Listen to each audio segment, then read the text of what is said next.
So tell me, what did you think of the film?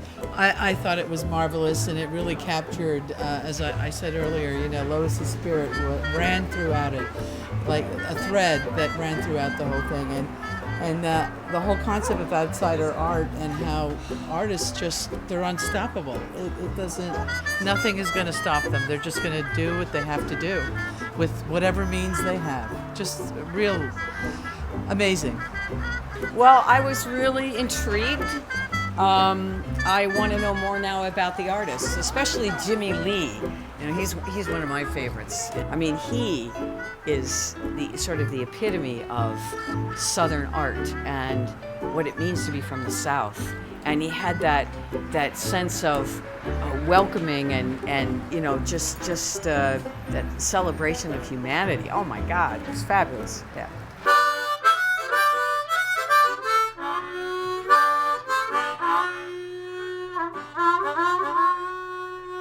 Call your mama.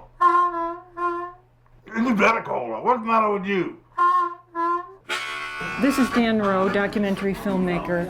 And because you work in film, I wonder if you think about, as a creative person, whether the work has to have a political identity. Well, one of the things that's interesting about Lois Wilson is that she very much focused on social commentary and satire, and oftentimes satire is meant to be a corrective to societal ills. We are social creatures, and with any action that we take is within a social context. I think that all artists have a really single-mindedness in that they have a vision. They have something that they want to tell the world. They have something that they need to communicate, and that happens in a visual form. All art, to some degree, a dancer's art, an actor's art, as well as a writer, a musician, a composer, a painter, is autobiographical. How could it be otherwise? But that's not all it is. Because you are a moving center that is creating this art. You are seeing this world in a way that nobody else sees it, through a prism that nobody else has. So it has to be, to some degree, autobiographical. But every time you are resilient, you are bringing something new. If your eyes are open and your courage is alert, you're bringing something new into this whole. When we talk about sitting with like art, I'm at the Museum of Modern Art, you sit and you look at something for 50 minutes or 3 hours or whatever. You're looking at a painting on a wall. There's all kinds of new forms of art that are actually exciting in a different way, and that the young kids are actually enjoying for a really long time because it's frantic and it's this and that. So it's that, I think that sitting with a painting for 3 hours is for paintings. It's not necessarily for the type of art that some of the new artists are creating. It's not for video art. It's not for we just have a great new exhibit. We've just put up Isaac Julian 10,000 Waves. And you go in and the sound is all around you. It's like there's screens and it's a different way to experience it. And I think it's important to note that. I hope the record of my aesthetic travels will at some time inspire others. It is a record of a kind of the 20th century and all the blessings and complications this fast-moving age has brought. I saw the automobile, the airplane, the submarine, poison gas, and the hydrogen bomb all born in my lifetime. I have lived through a big depression and world wars that never stopped, just lulled. Believe me, Mr. Black, man will never solve his problems with just intellect. Alexandra, do you think her art, because of the suffering, the much suffering that she went through later on in her life, did you find in all your work that it changed? Okay. Yes. Some of the work in the very beginning she called getting rid of these old architectural renderings. But some people love those paintings the best because they're very traditional and they're harbor scenes and all of these things. But she did things like tobacco wash. She made use of everything. She was a chain smoker, and she would put the cigarette butts in water and make a stain, just like the Chinese use tea for a stain. And she did all these different concepts she would borrow from the Aborigines, and yes, she was always changing. She was constantly beaten down, but she saw this wrongdoing, she saw all these things going on, and that that was a message that was important for everyone to hear. And I think it's because her messages had something to do beside it. They weren't just representing her personal ideas, but they were larger thoughts about what's happening. I mean, a lot of her work has to do with the environment, and when she sees pieces of discarded wood, that to her symbolizes the destruction of nature. Slaughter of the forest, killed all the buffalo, plowed up the prairie grass, polluted the rivers, lakes, and sea and air, smothered Mother Earth with concrete. Lois Wilson was, she was reacting to the way indigenous people were being treated. She was reacting to the way she saw the art world moving and ignoring peoples who maybe are labeled as outsider artists.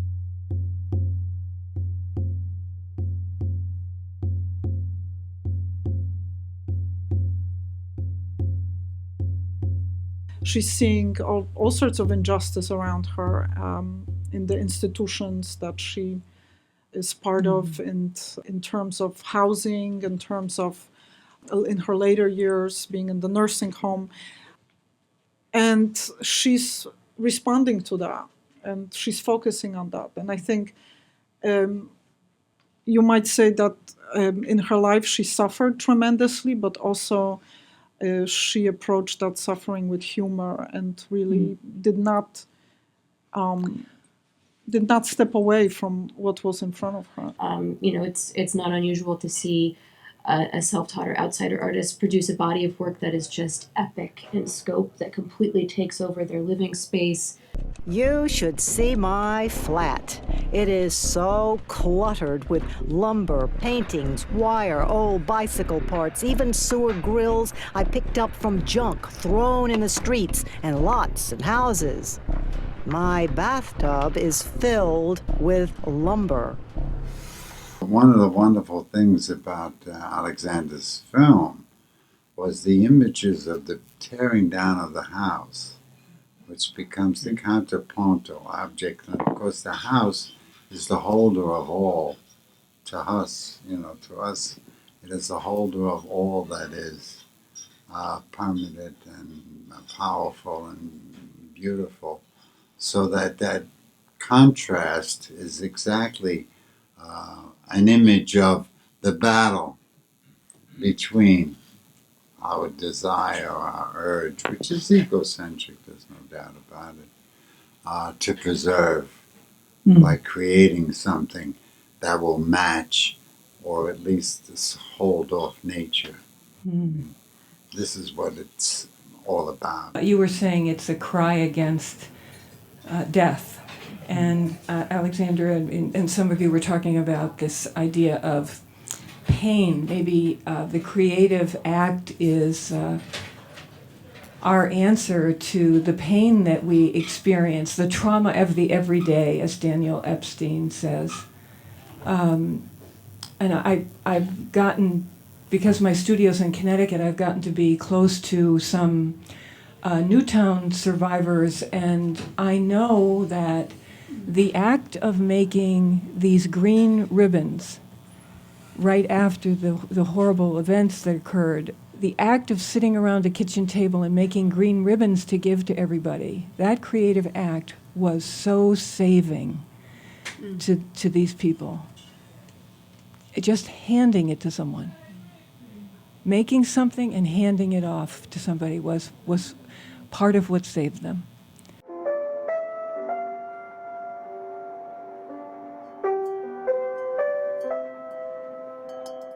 If you want to give the city of Fayette part of your art collection, I will do my very best to make the most of it and to keep it intact, and we'll find a place for exhibiting.